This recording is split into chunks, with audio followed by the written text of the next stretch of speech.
There are moments when the soul whispers something too deep for words, a longing that rises not from the mind, but from the very center of one's being.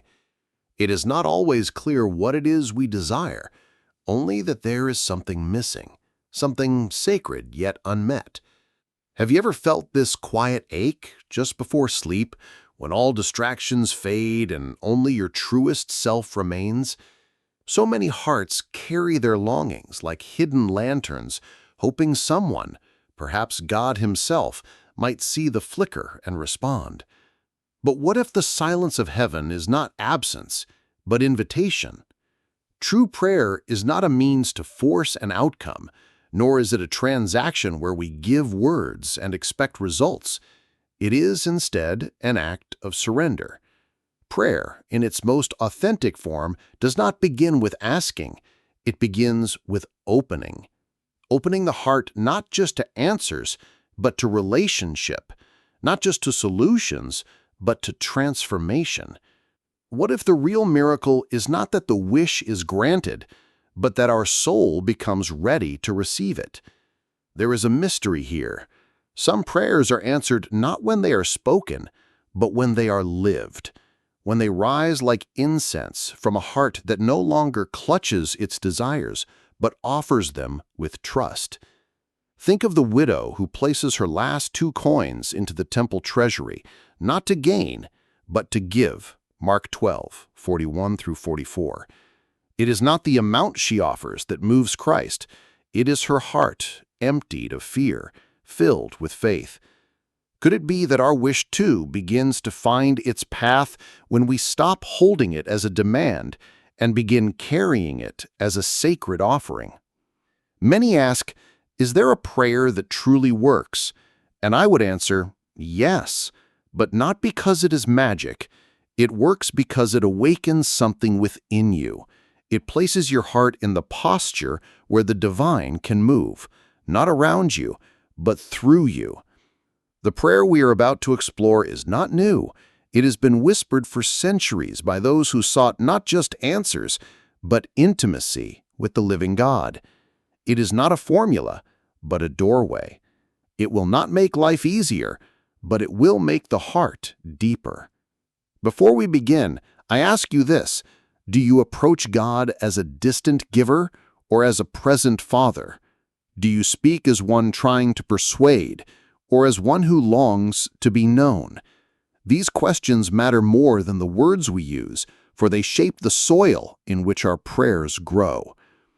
And perhaps you wonder, is it really possible for one prayer, simple and quiet, to change everything? I invite you not to believe too quickly. Rather, I invite you to try, to open yourself gently, to begin a different kind of asking.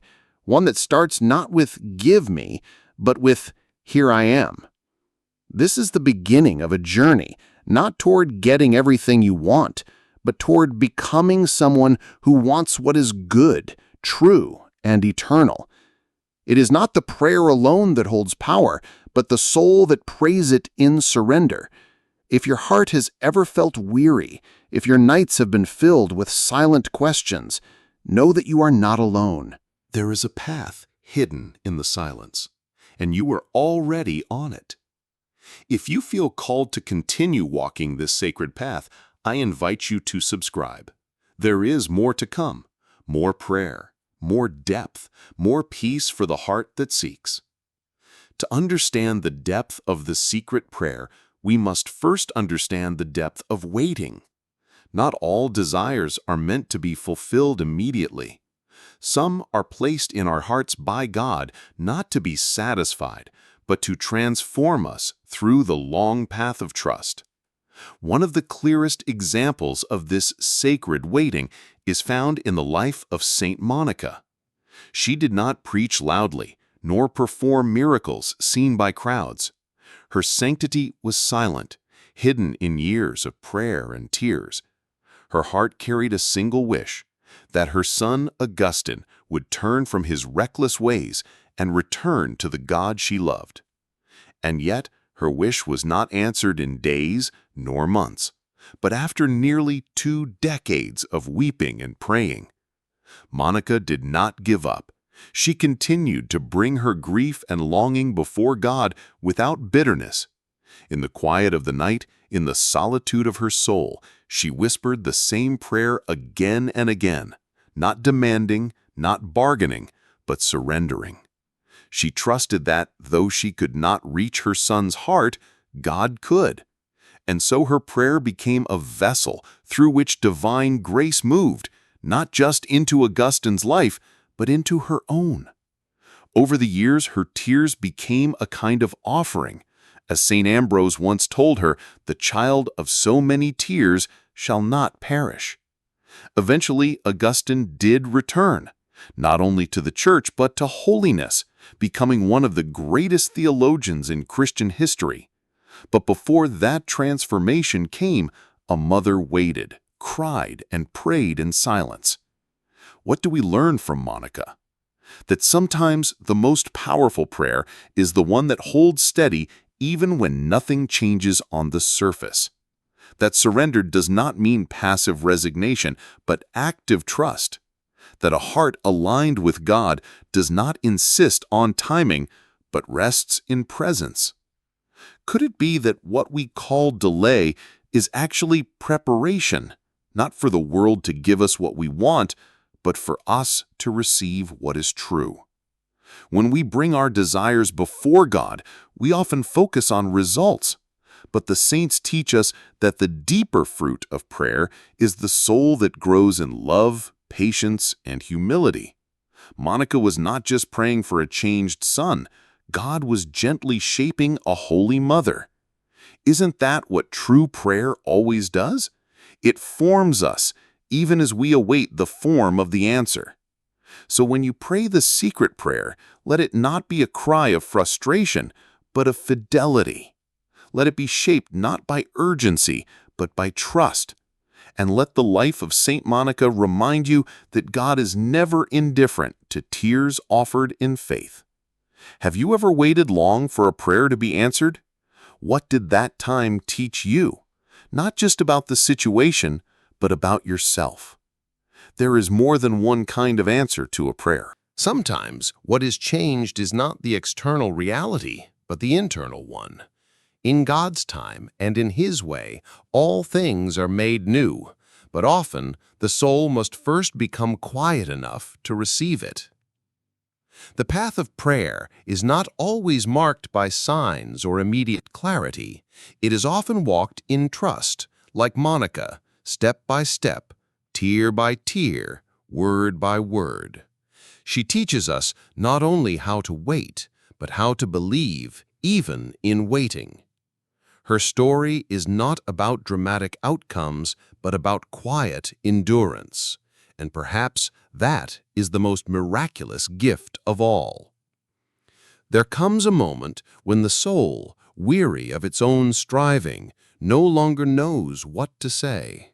The words once spoken with passion now feel empty, as if echoing through a hollow room. And yet, this is not a failure in prayer. It is, in truth, the beginning of deeper listening.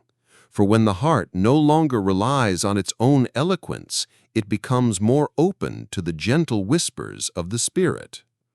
The most powerful prayers are not always loud or lengthy.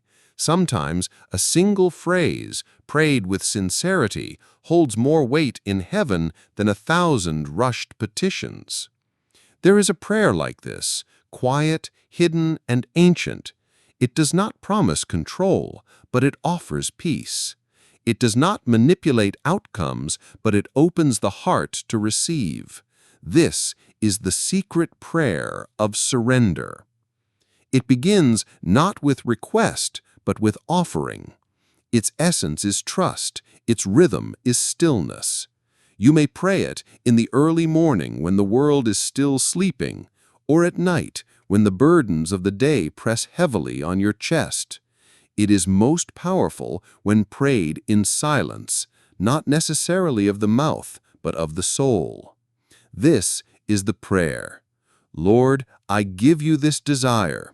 If it is from you, fulfill it in your time. If it is not, transform it in me.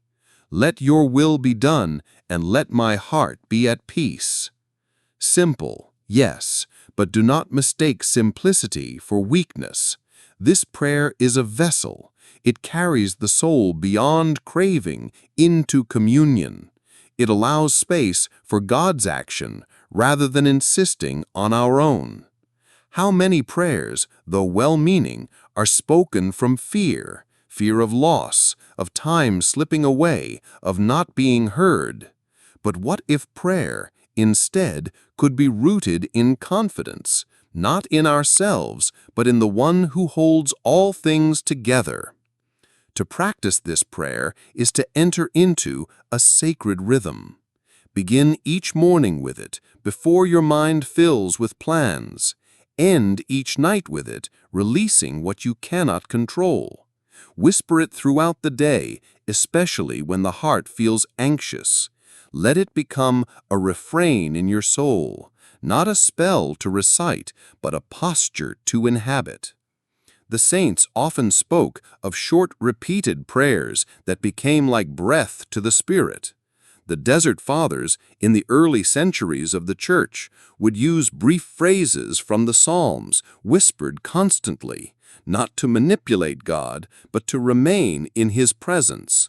In this way, prayer ceased to be a moment and became a dwelling. Could our prayer, too, become not an event, but a home for the soul? Some will wonder, is it enough? Will this simple offering really change anything?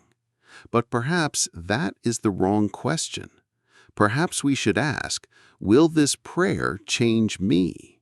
Will it make me more peaceful, more trusting, more aligned with divine wisdom?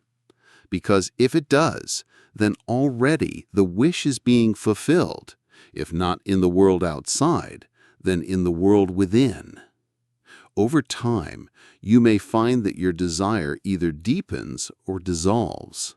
You may see it answered in a form you did not expect, or you may discover that what you wanted was not the answer, but the presence of God that the prayer brought near.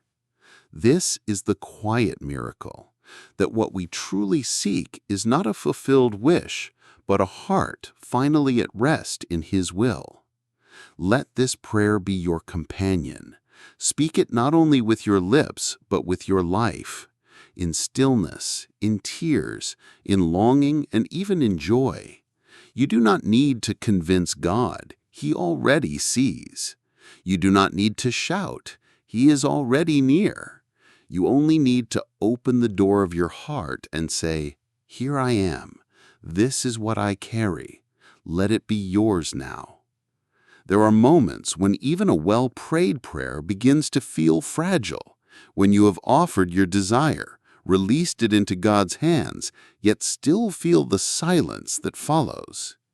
In these moments, one must return not only to the heart's intention, but to the word that never fades. The Holy Scriptures are not merely ancient texts, they are a living breath, carrying the wisdom of generations and the very voice of God. When we grow uncertain, when we ask whether our desires matter, we find clarity not in signs or confirmations, but in returning to what has already been spoken in truth. There is a passage that quietly holds the essence of this secret prayer, and it has endured through centuries of longing and surrender. Delight yourself in the Lord, and He will give you the desires of your heart. At first glance, it may seem like a promise of fulfillment, a heavenly transaction. But the deeper mystery lies in the first part of the verse, delight yourself in the Lord. Not in outcomes, not in plans, in Him. What does it mean to delight in God? It is not simply to obey or to wait. It is to find joy in His presence, to make Him the center from which all other desires flow. And when He becomes our delight, our desires themselves are changed, refined by light, shaped by grace, quieted by trust. This is not the promise of an immediate answer. It is the invitation to intimacy, and it changes everything. When you read this verse slowly, When you pray it, not as a wish, but as a path, you begin to see that the heart aligned with God is no longer restless. It no longer demands. It hopes, yes, but it hopes in Him. And this is a very different kind of hoping. What if the prayer you are carrying is not meant to be fulfilled in your timing, but in God's wisdom? What if the very act of bringing it before Him again and again is the way He draws you into deeper communion? This verse from the Psalms teaches us that desire in itself is not the problem. The heart was made to desire, but only when it delights in the eternal does its longing become holy. There are countless examples throughout Scripture of those who brought their desires to God, not perfectly, not always patiently, but faithfully. Hannah, childless and mocked, prayed with such rawness that the priest Eli thought she was drunk. Yet her heart, though broken, remained open. She did not bargain, she wept. And in time, God gave her a son, not because she deserved it, but because her soul had been prepared to receive not only a child, but the joy of divine trust. Her story does not guarantee a specific outcome for us, but it does reveal a sacred pattern. The desire placed in us is often the path that leads us back to God Himself. So when you feel uncertain, return to the Word. Read it slowly, even aloud. Let it form your prayer. Meditate on Psalm 37:4 not as a quick comfort, but as a spiritual instruction. Ask yourself gently, am I delighting in the Lord, or only in the idea of what He might give? This is not a question of guilt, but of guidance. For when your delight is in Him, even the waiting becomes holy. Even the silence becomes filled with presence. Let Scripture become your second breath. When your own words falter, borrow the ancient ones. Repeat the psalm in the quiet of your soul. Delight yourself in the Lord, and trust that something eternal is being formed in you, something more enduring than the fulfillment of any wish, something like peace, something like love, something like God Himself. There is a quiet transformation that happens when prayer moves from being an event to becoming a way of life. Many approach God only in moments of urgency, when the heart aches or the path feels unclear. But the saints speak of another way, the way of continual communion, where the soul is gently turned toward the presence of God throughout the day, not just in crisis, but in constancy. This is where the secret prayer becomes not only a moment of surrender, but the rhythm of a surrendered life. In the tradition of the Church, we find a practice that reflects this kind of unceasing prayer, the Jesus Prayer. Short in form, yet boundless in depth, it has been prayed for centuries by monks, hermits, and lay people alike. Lord Jesus Christ, Son of God, have mercy on me, a sinner. Repeated quietly, often with the breath, it serves not as a chant for repetition's sake, but as a rope for the soul, binding the heart to the divine throughout the day. The desert elders believed that when this prayer is united with the breath, it eventually becomes part of the soul's very movement, rising spontaneously in moments of joy or fear, rest or labor. This, too, is the path for the secret prayer of the heart. When you pray, Lord, I give you this desire, you are not asking once and forgetting. You are inviting the desire to live not as pressure, but as prayer. You are allowing the Spirit to shape it moment by moment as you walk, speak, work, and rest. To carry the secret prayer in daily life is to carry your longing not as a burden, but as an offering. It is not about forcing your soul into piety. It is about staying connected to grace, gently, like a leaf resting in the current of a river. Saint Seraphim of Sarov, a quiet light in the forests of Russia, once said, Acquire the spirit of peace, and thousands around you will be saved. He did not speak of great works, but of a heart so filled with the presence of God that it became a living prayer. Seraphim prayed the Jesus prayer endlessly, but he also smiled endlessly. His peace was not a denial of suffering, it was a sanctuary within it. He teaches us that when the heart is in prayer, it becomes a resting place not only for us, but for others. So how do we live this way, without monasteries or silence or hours of solitude? It begins with intention. Begin the morning not with your phone, not with the weight of tasks, but with a whispered offering. This day, Lord, is yours. Let even my desires be yours. Place the secret prayer somewhere visible, on your mirror, in your journal, on your desk. And throughout the day, let it rise again whenever your heart feels pulled toward fear or craving or confusion, not as a ritual, but as a return. There may be days when the words feel empty. Do not be discouraged. Even dry prayer is prayer. Even repetition without feeling can soften the heart over time. The goal is not intensity, but intimacy, not eloquence, but honesty. The more this prayer becomes part of your ordinary moments, the more extraordinary those moments become. And what happens when the wish you carry is fulfilled? What if the door opens, the path clears, the longing is met? Then let your heart respond not with grasping, but with gratitude. Let the prayer not end, but evolve. Lord, you have heard me. Make me faithful in what I have received. And if the wish remains unfulfilled, let the prayer deepen. Let it carry you, not to resignation, but to rest. The final gift of this prayer is not the thing we ask for. It is the soul we become while waiting. A soul that trusts, a soul that listens, a soul that is no longer alone because God dwells in the longing itself. May you carry this prayer not as a secret to protect, but as a grace to live. May it shape your days in peace and your nights in quiet trust. May your heart, open and surrendered, become a sanctuary of God's presence. If this journey has touched you, I invite you to remain with it. Subscribe to continue walking in this rhythm of grace. And may the blessing of Christ, who sees every desire and shapes it with love, rest upon you now and always.